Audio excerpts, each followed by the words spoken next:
ஐயா தொடங்கலாமா?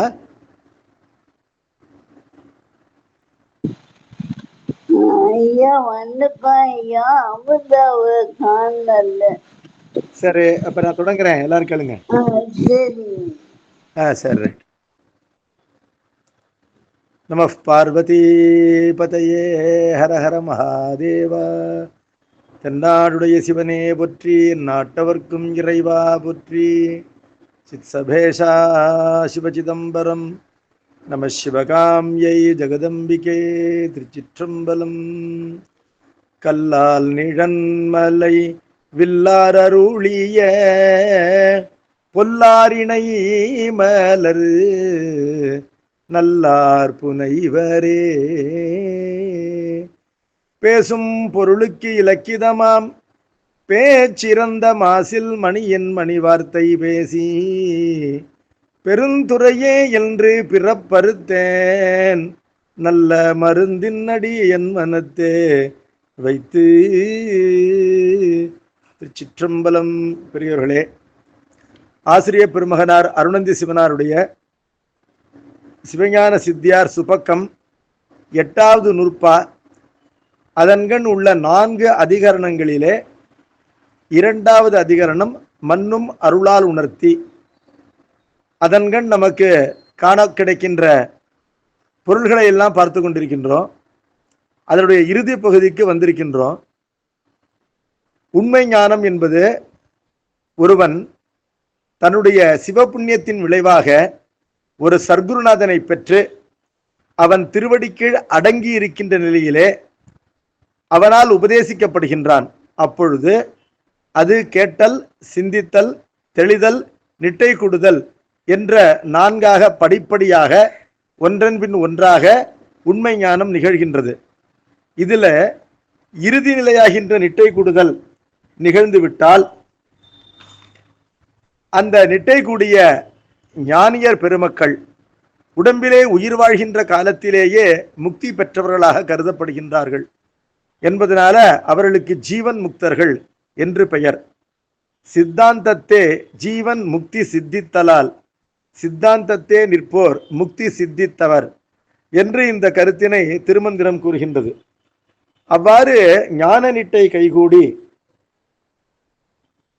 உலவுகின்ற முக்தர்களாக, ஜீவன் முக்தர்களாக காணப்படுகின்றவர்கள் அவர்கள் எந்த தொழிலை செய்தாலும் அவர்கள் புறத்தே எப்படி நம்மை போலவே காணப்பட்டாலும் கூட அவர்கள் எந்த நேரத்திலும் ஒரு கணப்பொழுது கூட தாங்கள் பெற்றுவிட்டிருக்கின்ற இறைவனுடைய திருவடியை கைவிட மாட்டார்கள் என்பதை 2-3 பாடல்களினாலே கூறப்போகின்றார். அது இந்த நூற்பாவினுடைய 32, 33ஆம் பாடல்கள். சுபக்கத்திலே வரிசை எண் என்று பார்த்தால் 284 மற்றும் 285வது பாடல். அதுல 32வது பாடலை சென்ற வகுப்பிலே பார்த்திருக்கிறோம்.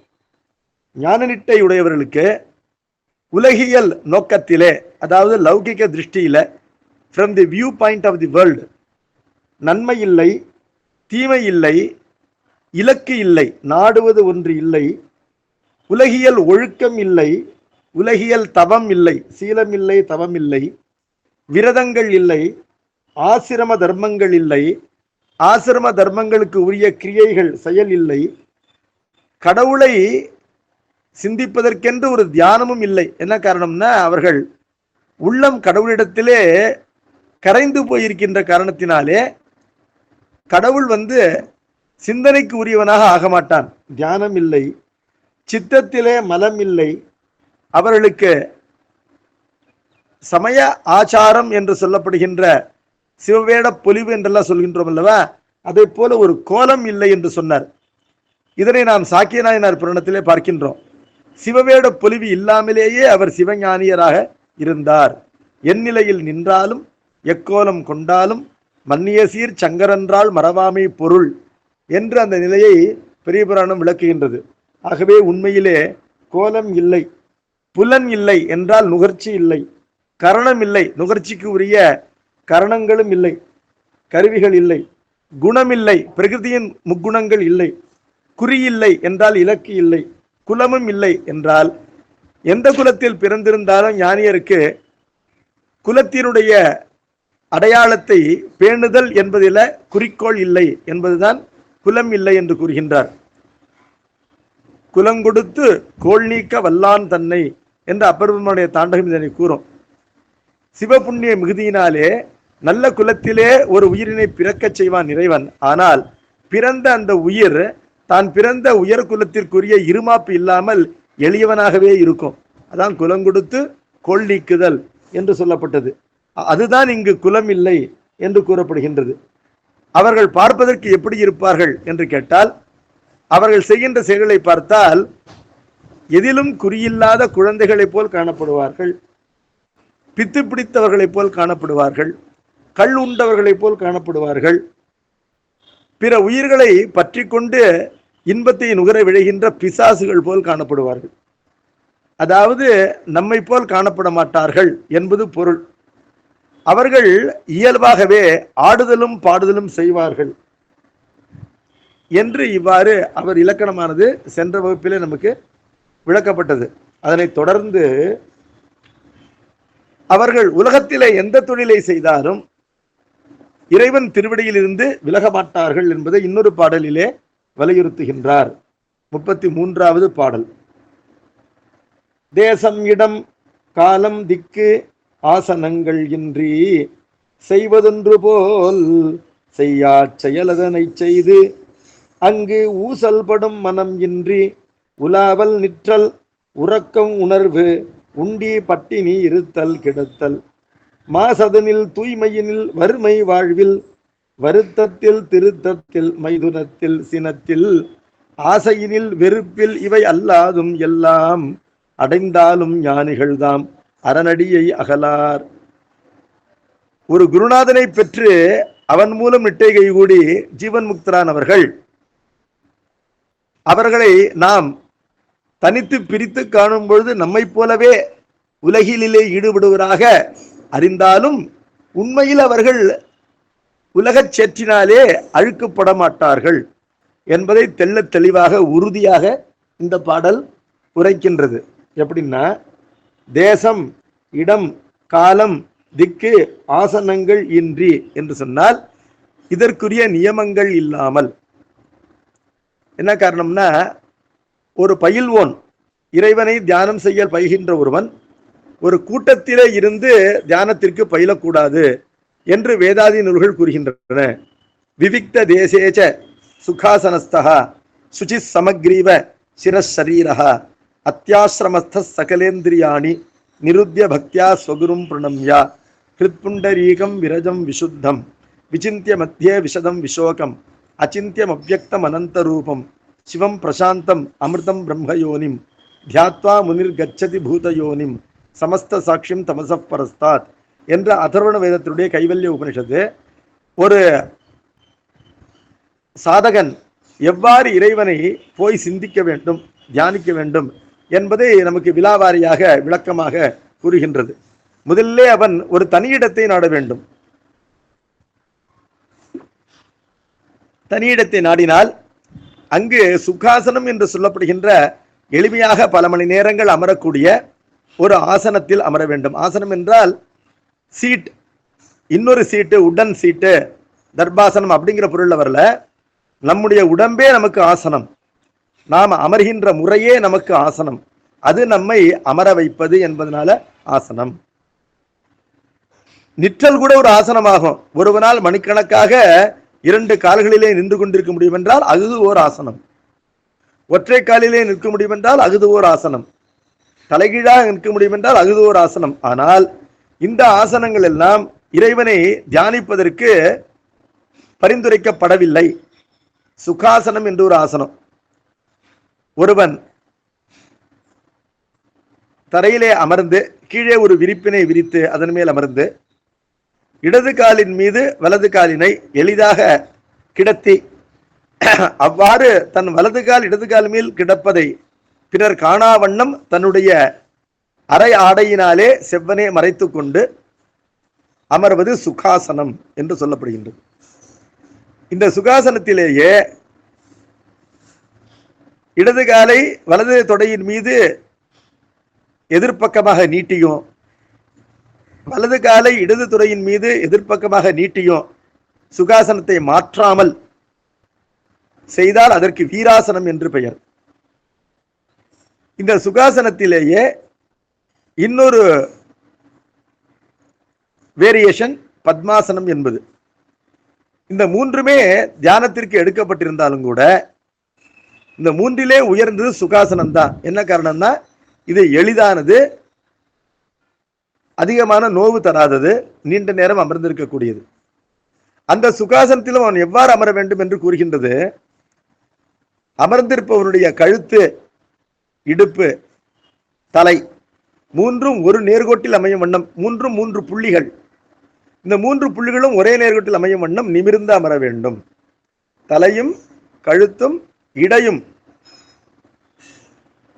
சமக்ரீவ சிரசரீரா. சிரசுனா தலை, கிரீவம்னா கழுத்து, சரீரம்னா உடம்பு, அதாவது டார்சோ என்று சொல்லப்படுகின்ற இந்த முண்டம்னு சொல்லுவாங்க, அந்த உடம்பு, வயிறு, இந்த மூன்றுமே ஒரு நேர்கோட்டில் அமைய வேண்டும். அவன் குளித்து தூயவனாக இருக்க வேண்டும், திருநீர் அணிந்தவனாக இருக்க வேண்டும். தனக்கு 5 எழுத்தை உபதேசித்த குருநாதனை அன்போடு முதலிலே நினைக்க வேண்டும்.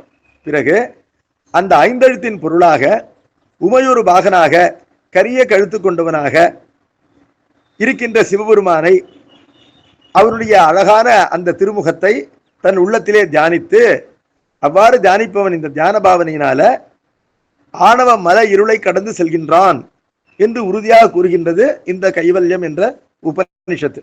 இந்த உபநிடத மந்திரங்கள் தான் தில்லையிலே நடராஜ பெருமானுக்கு வலப்பால் இருக்கின்ற ரகசியம் என்று சொல்லப்படுகின்ற அந்த அருவப் பெருமான் அவருடைய பூசையிலே முழுவதும் பயன்படுத்தப்படுகின்ற மந்திரங்கள் என்று பார்க்கின்றோம். ஆகவே மிக உயர்ந்த மந்திரங்கள்.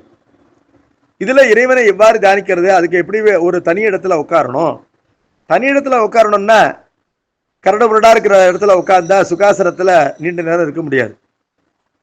அதுபோல மேடு பள்ளமா இருக்கிற இடம், ஒரு காத்தடிச்சாலோ ஒரு மரம் அசைஞ்சாலோ நம்மளை உருட்டி விட்டுடும், அப்படிங்கிற மாதிரி இருக்கிற இடம், இதுலெல்லாம் அமரக்கூடாது. தனி இடத்திலும் நல்ல இடத்தில் அமர வேண்டும் என்பது தேசம், இடம் என்று சொல்லப்படுகின்றது. தேசம் என்றாலும் இடம் என்றாலும் ஒன்றுதானேன்னு கேட்டா, தேசம் என்பது தனித்திருத்தலை குறிக்கின்றது. இடம் என்பது தனித்திருக்கும் பொழுதும் நல்ல முறையிலே அமர்வதற்கு ஒரு இடத்தை நாம் தேர்ந்தெடுத்தல், சூசிங், அதனை கூறுகின்றது. காலம் என்று கூறுகின்றது. சந்தியா காலங்கள் இறைவனை தியானிப்பதற்கு மிகவும் பொருத்தமான காலங்கள். அதிகாலை, நள்ளிரவு ஆகிய இந்த காலங்களும் இறைவனுடைய தியானத்திற்கு மிக ஏற்ற காலங்கள் என்று பார்க்கின்றோம். திக்கு என்று சொல்லும் பொழுது கிழக்கு அல்லது வடக்கு ஆகிய 2 திக்குகளை பார்த்து ஒருவன் ஜபத்திற்கோ தியானத்திற்கோ அமர்வது என்பது அவனுக்கு அந்த ஜபத்தினையும் தியானத்தையும் எளிதிலே கைகூட செய்யும். தெற்கு மேற்கு ஆகிய திசைகள் பொருத்தமற்றவை என்று நூல்கள் கூறுகின்றன. இப்படிலாம் இருக்கு. இதெல்லாம் ஆரம்பத்திலே பயில்பவனுக்கு தான். குருவினுடைய அருளினாலே ஞான நிட்டை கைகூடியவனுக்கு இந்த நியமங்கள் எதுவும் இல்லை.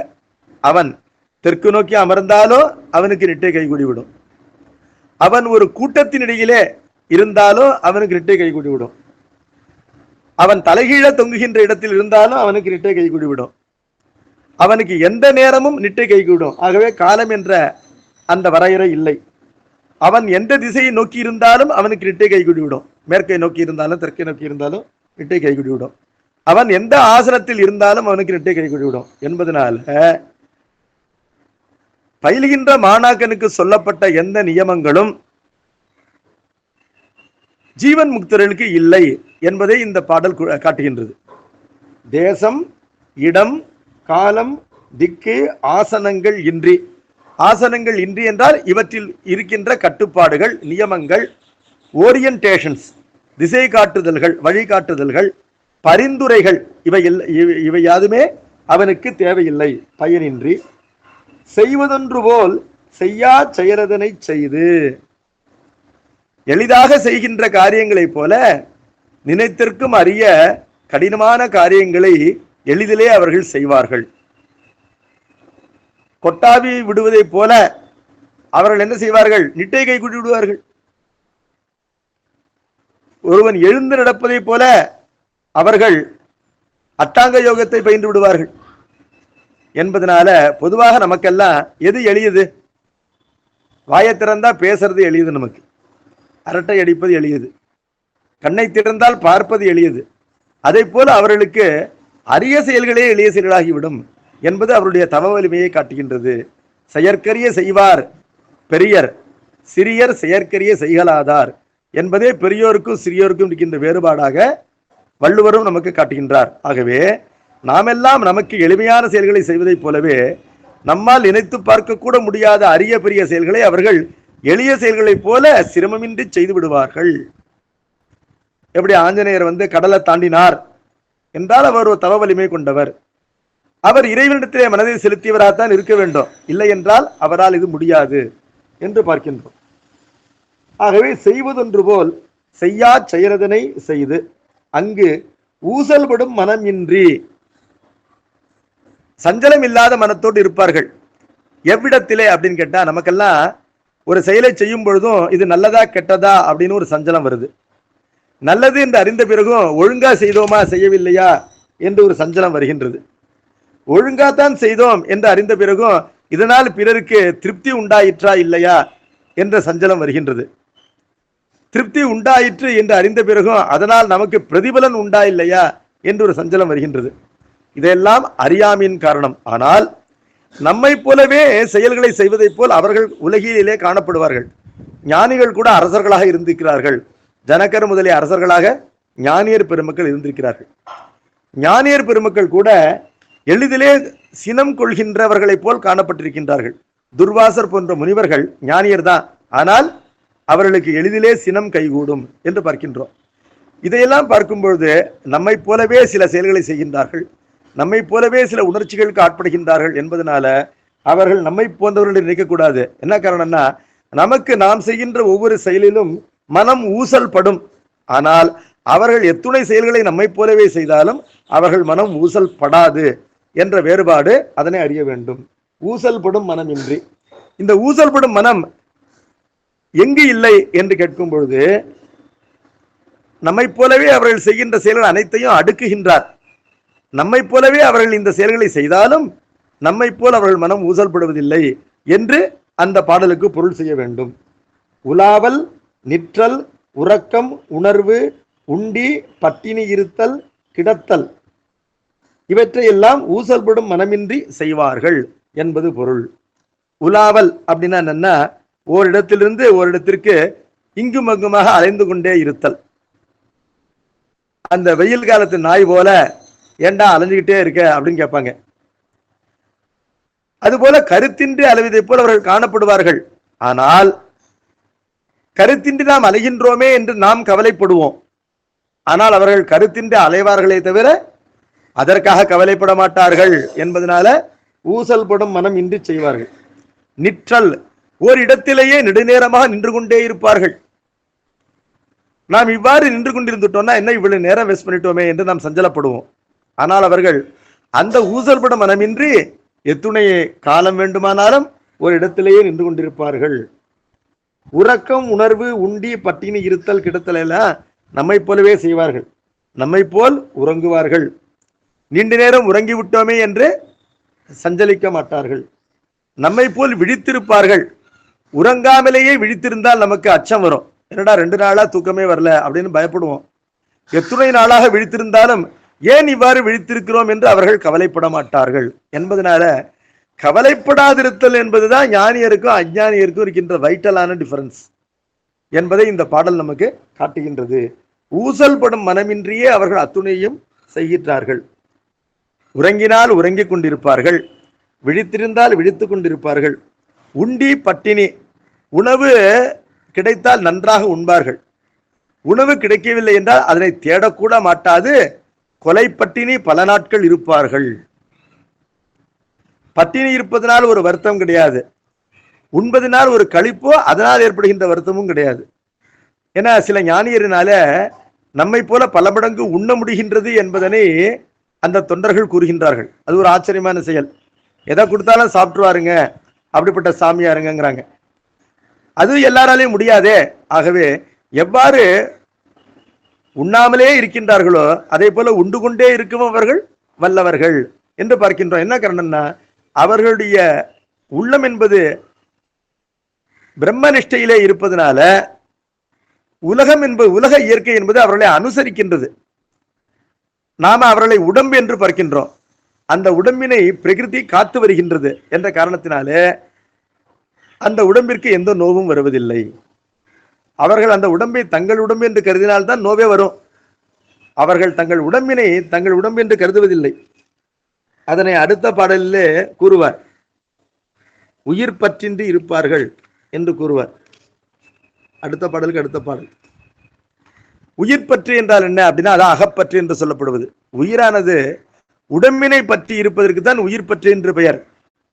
உடம்பானது நான் இந்த உயிரானது நான் இந்த உடம்பு என்ற எண்ணத்தை அறவே கைவிட்டு என்றால் முழுவதும் 100% கைவிட்டு உயிருக்கு உயிராகின்ற இறைவனுடைய திருவடியிலேயே அவனுடைய மீளா அடிமையினான் என்ற எண்ணத்தினாலே அவனை சிந்தித்துக் கொண்டு அழுந்திவிடும் என்று சொன்னால் உடம்பிலே உயிர் வாழ்கின்ற நிலையிலும் அந்த உயிருக்கு உயிர் பற்றி என்று சொல்லப்படுகின்ற உடம்பு பற்றி இருக்காது என்பதனால ஒருவர் கையை வெட்டி கொண்டு போனாலும் அவர்கள் நோவுற மாட்டார்கள், வருந்த மாட்டார்கள். அவர்கள் மீது ஒரு லாரி ஏறினாலும் அவர்கள் துன்புற மாட்டார்கள். இதெல்லாம் நீங்க ரொம்ப ஓவரா சொல்றீங்க ஐயா அப்படின்னு சொல்லாதீங்க. அப்படிப்பட்ட நிலையில் தான் அவர்கள் இருக்கிறார்கள். அப்பொழுது அந்த உடம்பிலே அந்த உயிரினை வைத்திருப்பது என்பது திருவுருளை அல்லாமல் தத்தம் உடம்பினை தத்தம் உடம்பாக கருதி தாமாக கருதி அந்த உடம்பிலே உயிர் வாழ வேண்டும் என்ற கோட்பாடோ கொள்கையோ நோக்கமோ இலக்கோ அந்த உடம்பிலே உயிர் வாழ்கின்ற ஞானிக்கு கிடையாது. என்ன காரணம்? அந்த ஞானியினுடைய உள்ளம் முழுவதும் இறைவனிடத்திலே அடங்கி இருக்கின்றது என்ற காரணத்தினாலே உடம்பிலே உயிர் விழுந்தாலும் கூட உடம்பினை உயிர் வாழ வைக்க வேண்டும் என்ற கருத்து என்பது சிறிதளவும் அணு அளவும் அவனுக்கு இல்லை என்பதனால்தான் அவன் நம்மை போன்ற செயல்களை செய்வதாக காணப்பட்டாலும் அவை நம்மை போன்றவன் அல்லன் என்பதை அறிய வேண்டும். உண்டினே பட்டினே இருத்தல் கிடத்தல். கிடத்தல் என்றால் இருத்தல் கிடத்தல், அமர்ந்தே இருத்தல். கிடத்தல் என்றால் படுத்தே கிடத்தல். சரி, இவற்றை செய்யும் பொழுது ஊசல் படும் மனமின்றி செய்வார்கள் என்பது 2வது அடி. பாடலை நான் முழுவதும் படித்தேனா என்று தெரியல, பாடலுக்கு பொருள் சொல்லிவிட்டு படிக்கின்றேன். 3வது அடி. மாசு அதனில் தூய்மையினில் வறுமை வாழ்வில் வருத்தத்தில் திருத்தத்தில் மைதுனத்தில் சினத்தில் ஆசையினில் வெறுப்பில் இவை அல்லாதும் எல்லாம் அடைந்தாலும் ஞானிகள்தாம் அரண் அடியை அகலார் என்பது 3ஆம் மற்றும் 4ஆம் அடிகள். மாசு அதனில் அப்படின்னா இது அழுக்கு, இது தப்பு, இது அனுச்சிதம் என்ற எண்ணங்கள் அவர்களுக்கு எந்த விஷயத்திலும் கிடையாது. எடுத்துக்காட்டாக இறைவனிடத்திலே நல்ல பக்தி செய்த வேதியர் தான், வேதங்களை அங்கங்களோடு ஓதி உணர்ந்தவர், வேள்விகளை செய்பவர் தான் நீலநக்க நாயனார்.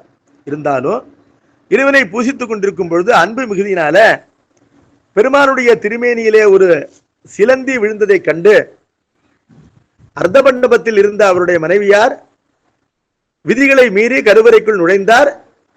அந்த பெருமானுடைய திருமேனியிலே தன்னுடைய எச்சில் காற்று வாய்க்காற்று படும் வண்ணம் ஊதி துமிந்தார். அவர் செய்த குற்றங்கள் 2 உலகியல் நோக்கத்தில். 1 கருவறைக்குள் பெண் நுழைந்தது, 2வது பெருமானுடைய திருமேனி மீது எச்சில் படும் வண்ணம் வாய்க்காற்றினால் ஊதியது. இதனை அனுச்சிதம், பெருமானுடைய பூசையிலே இது அனுச்சிதம் என்று கருதினார் நீலநக்க நாயனார். ஆனால் ஒரு ஜீவன் முக்தர் அவ்வாறு கருத மாட்டார் என்பது பொருள். என்னன்னா ஜீவன் முக்தர்களுக்கு அனுச்சிதம் அசுச்சி என்ற எண்ணம் எதிலும் கிடையாது. அவர்கள் உள்ளதை உள்ளவாறு அறிவார்கள். இப்போது கடவுள் முக்தனா இல்லையா? அவன் நித்திய முக்தன். அவருடைய அருளினாலே நாம் ஜீவன் முக்தர்களாக ஆகின்றோம். நமக்கு முக்தியை வழங்குகின்ற கடவுளோ முக்தியே வடிவாக இருக்கின்றான். அவன் எப்பொழுதுமே முக்தனாக இருக்கின்றான், நித்திய முக்தன். அந்த பெருமான் இவருக்கு எதை உணர்த்தினான் என்று சொன்னால், அன்பினால் மனைவியார் செய்த இந்த செயலிலே அனுச்சிதம், தூய்மையற்ற தன்மை, மாசுபடுகின்ற தன்மை என்பது ஒன்றும் இல்லை என்பதை கடவுள் உணர்த்தி விட்டான் என்பதனால கடவுள் பேரறிஞன் என்பதனால அவருடைய கொள்கையை தான் சரி. கடவுளை ஒத்த பேரறிஞர் அல்லர், பக்தரா இருந்தாலும் நீலநக்கர் என்பதனால அவருடைய கொள்கை என்பது பிழைப்பட்டதனை அதனை இறைவன் உணர்த்தி விட்டான் கனவில. ஆகவே அவர் அதனை உணர்ந்து அழுதார், ஆடினார், பாடினார், விழுந்தார், எழுந்தார் என்று பார்க்கின்றோம். இப்பொழுது ஒரு ஜீவன் முக்தன் அவனுக்கு மாசு என்ற எண்ணமானது அன்பினால் விளைகின்ற எந்த செயலிலும் இருக்காது. அசுச்சி என்பது அருமறை ஞானிக்கு இல்லை என்று திருமந்திரம் கூறுகின்றது. ஆசுச்சமற்றோர் அருமறை ஞானியர் என்று பார்க்கின்றோம். ஆகவே ஞானிகளுக்கு அசுச்சி என்பது இல்லை. அசுச்சி என்பது இல்லை என்று சொன்னால் சுச்சி என்பதும் இல்லை. சுச்சி என்றால் தூய்மை. இது தூயது என்று ஒன்றினை பேணமாட்டார்கள், இது தூய்மை அற்றது என்று ஒன்றினை தள்ளமாட்டார்கள் என்ற காரணத்தினாலேயே இது மிகவும் தூயது என்று சொல்லி இன்னொன்றினை பேணமாட்டார்கள். சரி, அவர்கள் வறுமை வாழ்வு இரண்டையும் சமமாக கருதுகின்றார்கள். பல வேளையில் பட்டினியா இருக்கக்கூடிய வறுமையில் இருந்தாலும் அதனால் உடைந்து போக மாட்டார்கள். ஒவ்வொரு வேளைக்கும் ஆயிரக்கணக்கானவருக்கு உணவளிக்கக்கூடிய வாழ்வு வாழ்ந்தாலும் அதனாலும் அவர்கள் பாதிக்கப்பட மாட்டார்கள். செல்வத்தின் பயன் இது என்று அதனை செலவிட்டு வருவார்கள், அவ்வளவுதான். இப்படிப்பட்ட ஞானியருக்கு எடுத்துக்காட்டு பெருமிழை குறும்பர். அவர் யோக மார்க்கத்திலே இருந்தார், வாயிலாரும் அப்படிப்பட்ட ஒரு ஞானியரா இருந்தார். வாயிலாரும் பெருமிழை குறும்பர்களும் செல்வந்தர்களாக இருந்து தொண்டர்களுக்கெல்லாம் வாரி வாரி வழங்கி இருக்கிறார்கள். பெரிய புராணத்தை எடுத்து பார்த்தா தெரியும். ஏன் வாரி செய்திருக்கிறார்கள்? செல்வத்தின் பயன் இது. அப்ப ஒரு செல்வத்தினால் நாம் செல்வந்தனாக இருக்கின்றோம் என்ற எண்ணம் வந்தால் அவன் அஜ்ஞானி. இது நமக்கு பேங்க்ல இவ்வளவு பேலன்ஸ் இருக்கு அப்படின்னு நினைச்சா அஜ்ஞானி.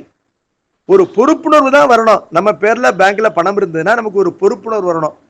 இதெல்லாம் நல்ல காரியங்களை செலவிட்டுடணும் சீக்கிரமா, அதுக்கப்புறம் இது என்ன ஆகுமோ, இதை ஒழுங்கான வழிகள்ல நம்முடைய உயிர் இருக்கும் போதே கண் முன்னாலேயே நல்ல காரியங்கள்ல செலவிட்டுறணும் என்ற எண்ணம் தான் இருக்க வேண்டும். ஆகவே வாழ்வின் பயன் என்பது பிறரை தாங்குவது, வறுமையின் பயன் என்பது அந்த நோவினை தான் தாங்கி இருப்பது.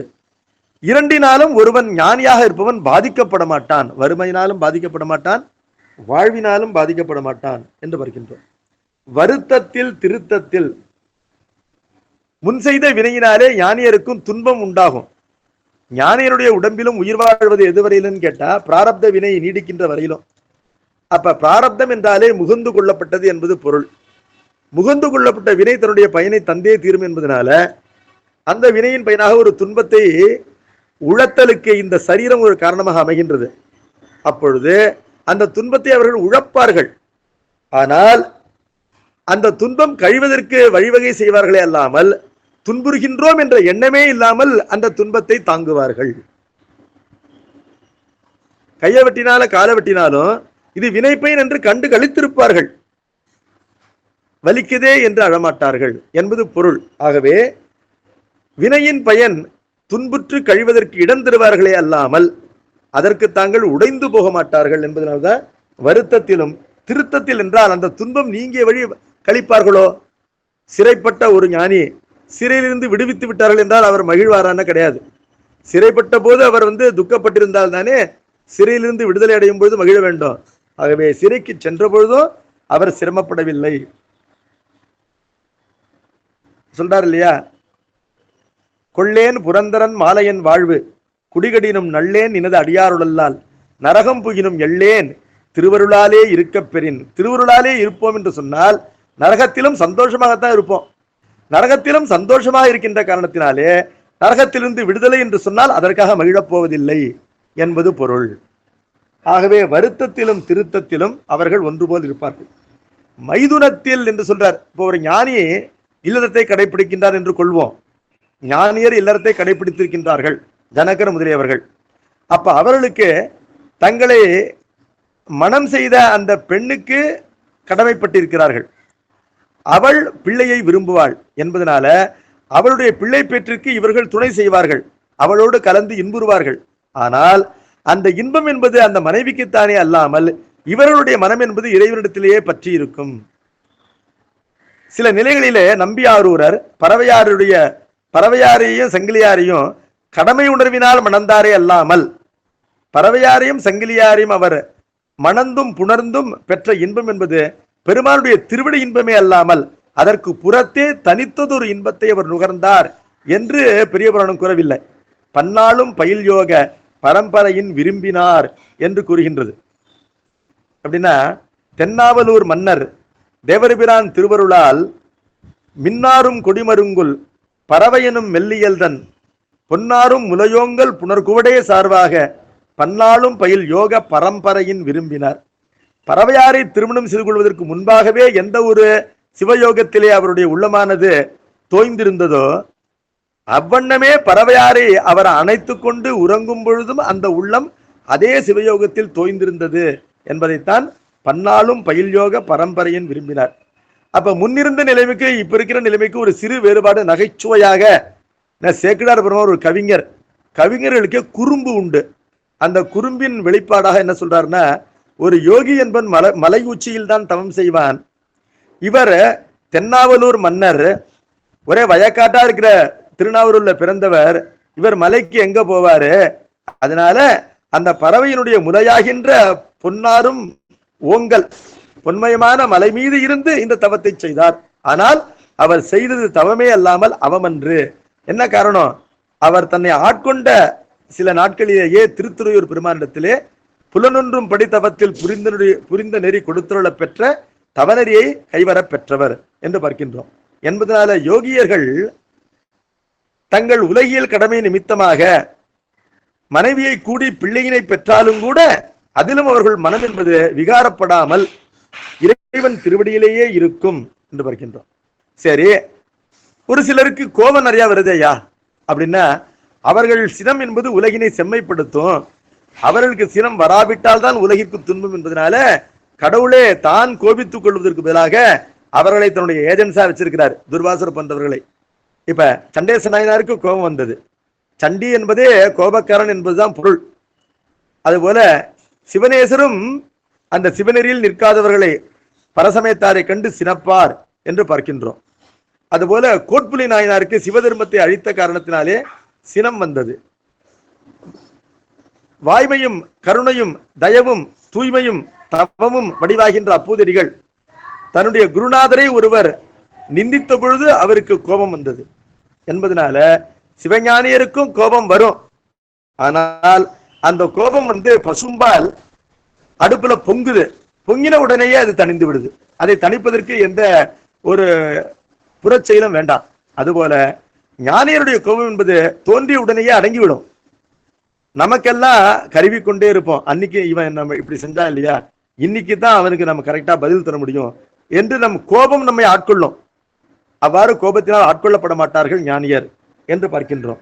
ஆகவே வருத்தத்தில் திருத்தத்தில் மைதுனத்தில் சினத்தில் அவர்கள் தொடர்ந்து ஆசையினில் வெறுப்பில், சில நேரங்கள்ல நம்மை போலவே அவர்களுக்கு சில பொருள்களிலே ஆசை உண்டாவதை போல காணப்படுவார்கள். சில விடயங்களை அவர்கள் வெறுப்பதை போல காணப்படுவார்கள். நாம் என்ன நினைப்போம்? விருப்பு வெறுப்புகளுக்கு அப்பாற்பட்டவன் தானே ஞானி. இந்த ஞானிக்கு விருப்பு இருக்குதே, இந்த ஞானிக்கு வெறுப்பு இருக்குதே, இவன் இதனை விரும்புகின்றானே, இவன் இதனை வெறுக்கின்றானே என்று நினைப்போம். ஆனால் அந்த விருப்பு வெறுப்பு என்பது அவர்களுக்கு அவர்கள் மூலம் உலகம் செம்மைப்படுமே அல்லாமல் அவர்கள் அந்த விருப்பு வெறுப்பினாலே தாக்குண மாட்டார்கள். அந்த விருப்பு வெறுப்பு தோன்றாத நிலையில் தான் அவர்கள் இருப்பார்கள். இது புரிந்து கொள்வதற்கு சிரமமான விஷயம். விருப்பு வெறுப்பு என்ற இந்த நிலை அவர்களுக்கு அமைந்தாலும் சரி, இந்த லிஸ்ட் ஒன்றும் எக்ஸாஸ்டிவ் லிஸ்ட் இல்லை. இதுல சொல்லப்படாத பல விஷயங்கள் உண்டு. இவை அல்லாதும் எல்லாம் அடைந்தாலும் இங்கு இந்த பாடலிலே நான் சொல்லியிருக்கின்ற இந்த நிலைகளை தவிர உலகத்திலே காணப்படுகின்ற பாமர மக்களுக்குரிய நிலைகள் பலவற்றை அவர்கள் அடைந்தாலும் எப்படின்னு பார்த்தா, அவங்க எனக்கு தங்களை என்ன டீசெண்டா ட்ரெஸ் பண்ணிக்கிட்டாலும் அது இதுல சொல்லப்படல. இறைவனுடைய ஆணையினாலேயே நம்பியாரூரர் ஒரு மாப்பிள்ளை கோலத்திலேயே இருந்தார். கையிலே மலர்ச்செண்டு, இடையிலே பட்டு அந்த மயில்கண் வேஷ்டி, பட்டு உத்திரியம், நவரத்தினங்கள் இழைத்த தலைப்பாகை, நல்ல பாதுகை என்று கரிவிரவு நெய்சோறு முப்பொழுது உண்டு, பறவை சங்கிலி என்ற இரு வெள்ளியிலாருடன் கூடி இவ்வாறு தன்னை அலங்கரித்தும் வாழ்ந்தார். ஆனால் அவர் உண்மையில் யார் அப்படின்னு கேட்டா, கீழார் கோவணமும் திருநீரும்மை பூசி உன்றன் தாளே வந்தடைந்தேன் தலைவா என்ற நிலையில் இருப்பவர் தான். அன்றும் இன்றும் என்றும் கீழார் கோவணமும் திருநீரும்மை பூசி உந்தன் தாளே வந்தடைந்தேன் அடிமையாகிய யான் என் தலைவா என்று அந்த உள்ளமானது கூவிக்கொண்டே இருக்கின்றது. ஓடும் கவந்தியமே உறவென்றிட்டு உள்கசிந்து தேடும் பொருளும் சிவன்கடலே என தெளிந்து கூடும் உயிரும் குமண்ணீட குனித்திருக்கின்ற உயிரது என்பதனால அவர் தன்னை அலங்கரித்துக் கொள்வதாக காணப்பட்டாலும் நம்மை போன்றவர் அல்லர் அவர் என்பதனால இவை அல்லாதும் எல்லாம் அடைந்தாலும் என்பதனால உலாவல், நிற்றல், உறக்கம், உணர்வு, உண்டி, பட்டினி, இருத்தல், கிடத்தல், மாசு, தூய்மை, வறுமை, வாழ்வு, வருத்தம், திருத்தம், மைதுனம், சினம், ஆசை, வெறுப்பு இவை அல்லாதும் விடுபட்டிருக்கின்ற எல்லாம் அடைந்தாலும் அங்கும் ஊசல் படும் மனமின்றி ஐயோ இப்படி கெட்டு போயிட்டோமே நினைக்க மாட்டாங்களா? அவங்க என்ன காரணம்னா அவர்கள் கடவில்லை என்பதை அறிந்து வைத்திருக்கிறார்கள். நானேல் உன் அடிகள் பாடுதல் ஒழியேன் என்று அந்த நிலை இருக்கின்றது அவர்களுக்கு. மட்டார் பூங்குழல் மலைமகள் கணவனை கருதாதார்தமை கருதேன் ஒட்டீராகிலும் ஒட்டுவன் அடியேன் உம்மடி அடைந்தவர்க்கு அடிமை பட்டேனாகிலும் பாடுதல் ஒழியேன் பாடியும் நாடியும் அறிய நட்டேனாதலால் நான் மறக்கில்லேன் நாட்டியத்தான் குடி நம்பி என்ற அந்த உறுதிப்பாடு இருக்கின்றது என்ற காரணத்தினாலே அவர்களுக்கு ஊசல் படுதல், மனம் சஞ்சலித்தல் என்பது இல்லை என்பதனால் அவர்கள் இந்த எந்த நிலையிலும் அரண் அடியை அகலார், பெருமானுடைய திருவடியை விட்டு நீங்காமலேயே இருப்பார்கள் என்று பார்க்கின்றோம். இப்பொழுது ஒரு மனமானது விகாரம் அடைவதற்கு, சஞ்சலம் அடைவதற்கு அடிப்படையிலே ஒன்றுக்கொன்று முரணான செயல்களை செய்வது என்பதுதான் காரணமாகின்றது. ஒரு நேரத்திலே மனைவியை நாம் கொஞ்சுகின்றோம், இன்னொரு நேரத்திலே அவள்கிட்ட நம்ம கடுப்பிடிக்கிறோம். அப்பொழுது இவ்வாறு மாற்றி செய்கின்றோமே, நாம் ஏன் இவ்வாறு ஆகிவிட்டோம் என்று மனமானது சஞ்சலிக்கின்றது. ஒரு நேரத்திலே ஒரு செயல் நமக்கு உவப்பாக இருக்கின்றது, அதே செயல் இன்னொரு நேரத்திலே நமக்கு வெறுப்பாக இருக்கின்றது என்பதனால மனம் சஞ்சலிக்கின்றது. ஆனால் ஞானியர் தமக்குள் மாறுபட்டு கிடப்பனதான் உலகிலே எல்லா செயல்களும் எல்லா திறங்களும் என்பதை அந்த உண்மை அறிந்திருக்கின்ற காரணத்தினாலே அந்த மாறுபட்ட செயல்களை புரிவதனாலும் அவர்கள் என்ன பண்ண மாட்டார்கள், அவர்கள் விகாரம் அடைய மாட்டார்கள். கடவுளை போன்று இருப்பார்கள். கடவுள் எப்படி இருக்கிறான்? பொருந்தாத செய்கை பொலிய கண்டேன் என்று கடவுளிடத்திலே அப்பெருமான் என்ன ஆச்சரியப்படுறாருன்னா, ஏன்பா உன் திருவடியில ஒரு பிறவியில ஒருவன் ஒரு வில்வத்தை வைத்து உன்னுடைய லிங்கத்தில ஒரு உத்திரணி கங்காஜலத்தை விட்டான் என்று சொன்னால் அவனை இந்திரனாக ஆக்குகின்றாய், அவனை பிரம்மனாக ஆக்குகின்றாய், அவனை திருமாலாக ஆக்குகின்றாய், அவர்களுக்கு எல்லையில்லாத செல்வத்தையும் வாழ்வையும் தருகின்றாய். ஆனால் அதோடு பொருந்தாமல் நீ பிச்சை எடுத்து வீதிக்கு வருகின்றாயே என்று கேட்கின்றார். இப்பொழுது நாம பல பேரை கை தூக்கி விட்டுருக்கோம், நாம ஏன் பிச்சை எடுக்கணும் அப்படின்னு நான் நினைப்பேன். ஆனால் கடவுள் நினைக்க மாட்டான். என்ன காரணம்? ஒன்றுக்கொன்று முரணான செயல்களிலே அவனுக்கு முரண் தெரிவதில்லை. என்ன காரணம்னா அவன் இரண்டிலிருந்தும் நீங்கியவன். ஆகவே ஞானியரும் கடவுளை போல அந்த கடவுள் நிலையை அடைந்து விட்ட காரணத்தினாலே அவர்கள் ஒன்றுக்கொன்று முரணான செயல்களை கடைபிடித்தாலும் கூட ஊசல்படும் மனமின்றி இருப்பார்கள். சஞ்சலமில்லாத மனமில்லாமல் அவர்கள் நிம்மதியாகவே இருப்பார்கள். அவர்கள் சமுத்திரத்திலே வாழ்கின்ற மீனுடைய உடம்பிலே எவ்வாறு உப்பு ஏறுவதில்லையோ அதை போல உலகத்திலே ஊடாடி விளையாடி கழித்தாலும் கூட அந்த உலக மாயை என்பது அவர்களுடைய உள்ளத்திலே ஏறாது என்று பார்க்கின்றோம். இந்த சிவஞான சித்தியாருக்கு பின்னால் வந்த பல சித்தாந்த நூல்கள்லாம் இந்த கருத்துக்களை அப்படியே சித்தியாரை போலவே கூறுகின்றன. ஒழிவில் ஒடுக்கம் என்ற ஒரு நூல் காழி கண்ணுடைய வள்ளலார் பாடியது. இந்த சித்தியாரே அவர் பாடுகின்றார். காலமுடன் தேசம் திக்கும் கருமம் உடல் கோலம் சமயம் குறிப்பறிதல் சீலம் தலையோடு போன உயிர் தான் போல தன்னோடு இளையாம் சிவனே இவன். ஒரு தலை போயிடுச்சு, தலை போற பிறகு முண்டம் மட்டுமே சில நேரங்கள்ல துடிப்பு அடங்கும் வரையிலும் ஆடிக்கொண்டிருக்கும். அப்பொழுது இந்த துடிப்பு அடங்கும் வரையிலும் முண்டம் ஆடுவதை ஒத்த நிலைதான் பிராரப்தவினை தீர்ந்து போகும் வரையிலும் இந்த ஞானிக்கு உலகத்திலே இருக்கின்ற ஊடாடுதல். ஆனால் தலை போய்விட்டது என்பதை போல ஜீவபோதம் போய்விட்டது, நான் என்ற எண்ணம் போய்விட்டது, அகங்காரம் போய்விட்டது, தன்னை ஒரு தனி முதலாக கருதுகின்ற முனைப்பு போய்விட்டது, தன்னுடைய செயல் அனைத்தையும் இறைவனுடைய செயலுக்குள்ளே அடக்கி காண்கின்ற அந்த அடிமை பண்பு வந்துவிட்டது என்பதனால இவர்களுடைய இந்த உலகியல் ஆட்டத்திற்கு எந்த விகாரமும் கிடையாது. அதனால் இவர்களுக்கு இன்னொரு பிறவி உண்டா என்று கேட்டால் நிச்சயமாக கிடையாது என்பது பொருள். அடுத்தது, இந்த ஞான நிட்டை கைகூடியும் கலைந்து கீழ்நிலைக்கு வருகின்ற ஒரு துர்பாக்கியம் சிலருக்கு ஏற்படுகின்றது. இது எதனால் ஏற்படுகின்றதுன்னு கேட்டா, நிட்டை கைகூடிய வழி அதிலே ஒருவன் நெடுங்காலம் தோய்ந்து இருக்க வேண்டும். இறைவன் திருவுருளாலேயே சமயத்தில் நிட்டை கலைந்தால் மீண்டும் அந்த நிட்டை கைகூட வேண்டும் என்று விரும்பி அவன் அதற்கான வழிவகைகளை பின்பற்ற வேண்டும்.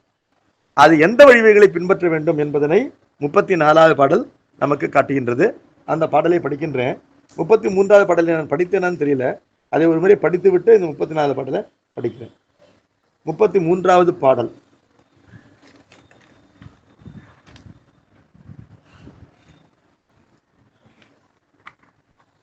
தேசம் இடம் காலம் திக்கு ஆசனங்கள் இன்றி செய்வதொன்று போல் செய்யா செயலதனை செய்து அங்கு ஊசல்படும் மனம் இன்றி உலாவல் நிற்றல் உறக்கம் உணர்வு உண்டி பட்டினி இருத்தல் கிடத்தல் மாசு அதனில் தூய்மையினில் வறுமை வாழ்வில் வருத்தத்தில் திருத்தத்தில் மைதுனத்தில் சினத்தில் ஆசையினில் வெறுப்பில் இவை அல்லாதும் எல்லாம் அடைந்தாலும் ஞானிகள்தாம் அறநடியை அகலார். தங்களை ஆட்கொண்ட திருவுருளிலிருந்து தாங்கள் வெளிவரமாட்டார்கள், அதிலே அடங்கி கிடப்பார்கள் என்பது பொருள். அடுத்தது, இந்த நிலையிலிருந்து ஒருவன் இறங்கிவிட்டான் என்று சொன்னால் மீண்டும் அந்த உயர்நிலையை எவ்வாறு பெறுவது என்பதற்கான உபாயத்தை கூறுகின்றார். இந்நிலைதான் இல்லையேல் எல்லாம் ஈசன் இடத்தினும் ஈசன் எல்லா இடத்தினும் நின்ற அந்நிலையை அறிந்து அந்த கரணங்கள் அடக்கி அறிவதொரு குருவின் அருளினால் அறிந்து மண்ணு சிவந்தனை அடைந்து நின்று அவன் தனாலே மறு பசு கரணங்கள் சிவகரணமாக துண்ணிய ஜாகிர மதனில் துரியாதீதம் தோன்ற முயல் சிவானுபவம் சுவானிபூதிகமாம். எளிமையான பாடல், பொருளை பார்ப்போம். இந்நிலைதான் இல்லையேல், மேலே கூறப்பட்ட உயர்ந்த நிலை, அதாவது ஜீவன் முக்தராய் இருக்கின்ற நிலை, நிட்டை கைகூடி அந்த நிட்டையே சகஜமாய் இருக்கின்றது. நிட்டை கலைந்தாலும் உலகமாயை ஒட்டாது. நிட்டை கலைந்த வழி உலகத்திலே அவர்களுக்கு எல்லோரை போல ஒரு பிசினஸ் இருக்கு, ஆனால் எல்லோரை போல கட்டுப்பட மாட்டார்கள். அவர்கள் ஜீவன் முக்தர்கள். அங்கனம் இல்லாமல் நிட்டை கலைந்த காரணத்தினாலே உலக தொடக்கு உண்டாகும் என்ற அச்சம் இருந்தால், நிட்டை என்பது ஒரு நீண்ட பெருமானுடைய திருவடியிலே படுத்து உறங்குவது நிட்டை. அந்த நிட்டை கலைவதனால ஒரு ஜீவன் முக்தனுக்கு ஆபத்து இல்லை. அவன் உலகிலே ஊடாடினாலும் உலகமாயை அவனை தீண்டாது. ஆனால் அந்த நிட்டையிலே போதுமான உரைப்பு இல்லாமல் நிட்டை கலைந்தது என்று சொன்னால், நிட்டை கலைந்த வழி பிரபஞ்சத்தை நோக்குகின்ற நோக்கம் ஏற்பட்டு விட்டது என்று சொன்னால் பிரபஞ்ச மாயை தாக்கும். இப்ப நிட்டை கலைவது என்பது ஒன்று, நிட்டை கலைன்றது இருவருக்கு. ஒருவனுக்கு நிட்டை கலைந்தாலும் இறைவனுடைய காட்சி மாறவில்லை. இறைவன் திருவடியிலேயே அவன் தோய்ந்திருக்கின்றான், உலகத்தில் ஈடுபடுகின்றான். இன்னொருவனுக்கு உலகம் முனைந்து தன்னை காட்டுகின்றது. இவன் உலகத்தை பார்க்க தொடங்கி விட்டான். என்ன காரணம்? நிட்டை கலைந்த காரணத்தினால. அப்பொழுது இவனுக்கு ஆபத்து இருக்கின்றது. அந்த உலக காட்சி வாசனா மலத்தினால் ஏற்படுகின்றது. அந்த ஆபத்திலிருந்து இவன் தன்னை எவ்வாறு காத்துக்கொள்வது என்பதனை கூறுகின்றார். இந்நிலைதான் இல்லையேல் என்றால், மேலே கூறப்பட்ட முறையினாலே அகம்புறம் என்னும் பேதம் இல்லாமல், அதாவது வெளி உள் என்ற பேதம் இல்லாமல் எவ்விடத்தும் ஏக நிலையாக கண்டு முதல்வரின் பரிபூர்ண நிறைவில் அழுந்தி நிற்பதாகிய நிட்டை நிலை. நிட்டை நிலை என்பது என்னன்னா, எங்கும் நிறைந்திருக்கின்ற கடவுளுடைய திருவருளிலே தான் அடங்கியிருந்து துய்ப்பது என்பது நிட்டை நிலை. அந்த நிட்டை நிலையானது கலைந்த அளவிலே, ஆசைப்பட்ட அளவிலே அந்த நிட்டை நிலை மீண்டும் ஒருவனுக்கு கூடும். எப்படி கூடும்னா, அந்த நிட்டை நிலை எந்த குருவினுடைய அருளினாலே கூடிற்றோ அந்த குருவினுடைய அருளை தியானித்தாலே அந்த நிட்டை நிலை மீண்டும் கூடும். அவ்வாறு கூடாது, உலகமானது காட்சிக்கு வரும் என்று சொன்னால் என்ன பண்றது? அது நிச்சயமா பெரிய ஆபத்து. தான் பெற்ற ஞான செல்வத்தை இழப்பதற்கு அது ஒரு காரணமாகிவிடும் என்பதனால ஒருவன் அந்த ஆபத்திலிருந்து தன்னை காத்துக்கொள்ள வேண்டும். அவன் என்ன செய்ய வேண்டுமா? கண்ணால் காணப்படுகின்ற உலகத்திலே கடவுளை காண்பதற்கான முயற்சியை செய்ய வேண்டும். இப்படிப்பட்ட முயற்சியை அவன் ஆரம்ப காலத்திலே குருமுகமாக கற்றறிந்திருக்கின்றான்.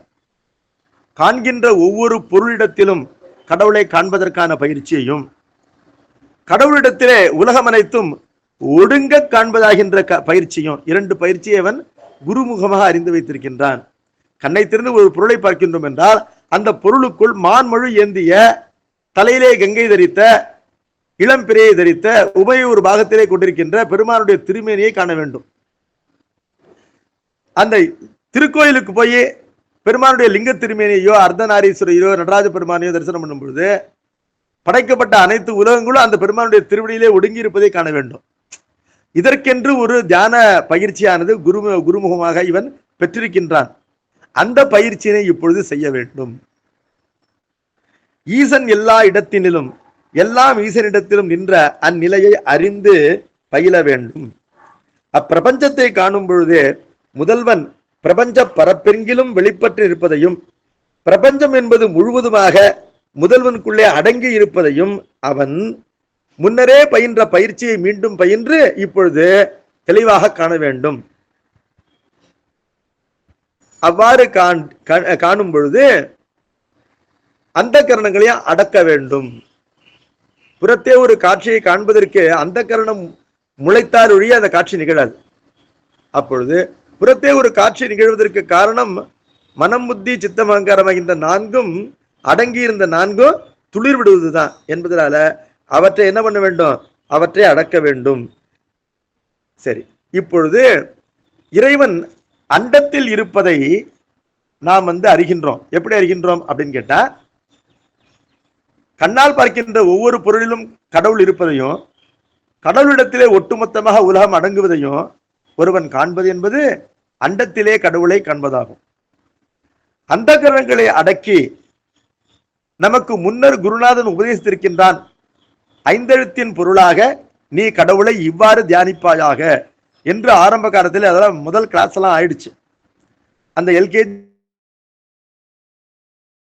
UKG, first standard, second standard class எல்லாம், அதுல ஒரு கிளாஸ்ல என்ன சொல்லி கொடுத்திருக்கிறாருன்னா, உள்ளத்திலே பல கருத்துக்கள் ஒன்றன் பின் ஒன்றாக இடாமல் சங்கல்ப விகல்பங்களை எல்லாம் அடக்கி இந்த திருவுருவத்தில் மட்டுமே கருத்தை செலுத்த வேண்டும் என்று சொல்லி, மனமானது வெளியில போகும்போதெல்லாம் அதை பிடித்து பிடித்து இழுத்து கொண்டு வந்து, ஒரு நாயை அழிச்சுக்கிட்டு வெளியில போறோமோ, கொஞ்ச நேரம் கழிச்சு நாய் இவனை அழிச்சுக்கிட்டு இங்க அங்க அலையும். அவ்வாறு அலையும் பொழுது அதை போல மனம் நம்மை இழுத்துக்கொண்டு அலைய விடாமல் அந்த மனதை நாம் உள்ளே வாங்க வேண்டும். திரும்பி திரும்பி மனதிற்கு இந்த திருவுருவத்தையே தியானிப்பாயாக என்று சொல்லி அந்த திருவுருவத்திலே அதனை நிறுத்த வேண்டும். அவ்வாறு நமக்கு குருநாதர் சொல்லிக் கொடுத்திருக்கிறார்.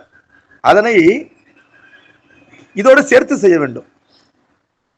காண்கின்ற ஒவ்வொரு பொருளிலும் கடவுளை காண்பதும், படைப்பினை கடவுளத்திலே காண்பதும் என்பது அண்டத்திலே கடவுளுடைய காட்சியாகும். முனைக்கின்ற அந்த கரணங்களை எல்லாம் அடக்கி அவற்றின் பறக்கின்ற சிறைகளை வெட்டிவிட்டு பெருமானுடைய அந்த திருவுருவத்தை உள்ளத்திலே எழுதி அதனை தொடர்ந்து காணுதல் என்பது பெருமானை பிண்டத்திலே காண்பதாகும். இந்த இரண்டையும் ஒருவன் சைமல்டேனியஸாக செய்யணும். அண்டத்திலே இறைவனை காண்பது என்பது பேரம்பல வழிபாடு என்று சொல்லப்படும். பிண்டத்திலே இறைவனை காண்பது என்பது சிற்றம்பல வழிபாடு என்று சொல்லப்படும். இந்த இரண்டையும் நிட்டை கலைந்த வழி வாசனாமலம் தாக்கும் என்று ஒருவன் அறிந்தால் உடனே செய்ய வேண்டும் என்று இங்கு சித்தியார் கூறுகின்றது.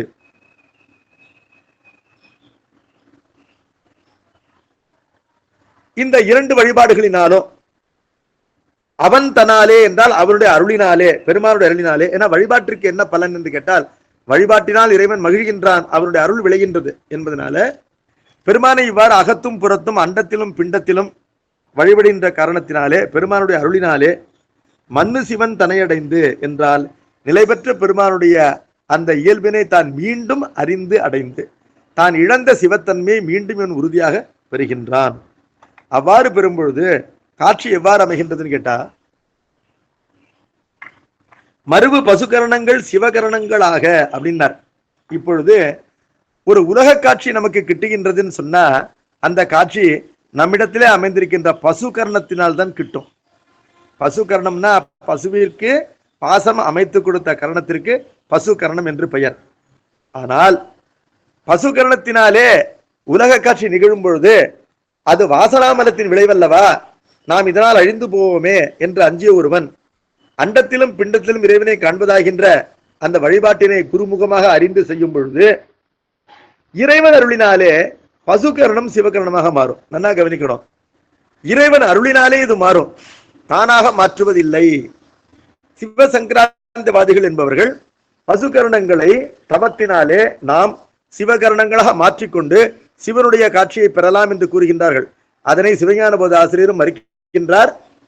அடுத்த அதிகரணத்துல நம்முடைய சிவஞான சித்தியார் ஆசிரியரும் அதனை மறுக்கப் போகின்றார்.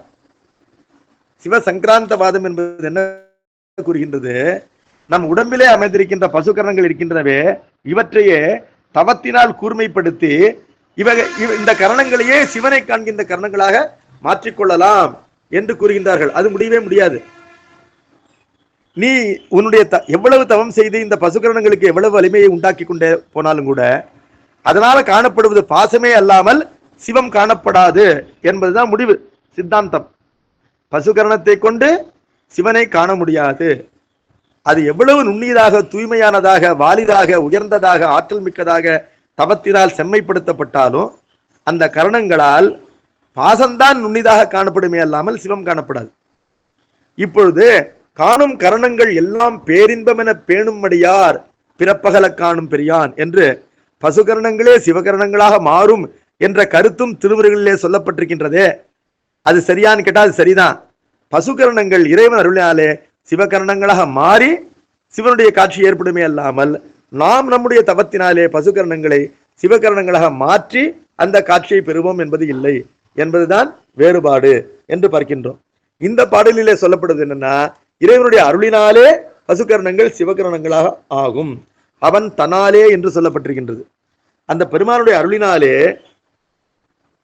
பசுகரணங்கள் எல்லாம் பேரின்பத்தை நுகர்த்துக்குரிய சிவகரணங்களாக மாறப்பெற்று அப்பொழுது இவன் உலகத்தை விழித்து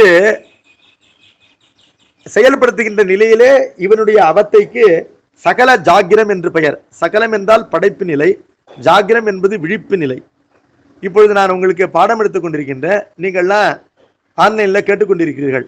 இந்த நிலைக்கு சகல ஜாகிரம் என்று பெயர்.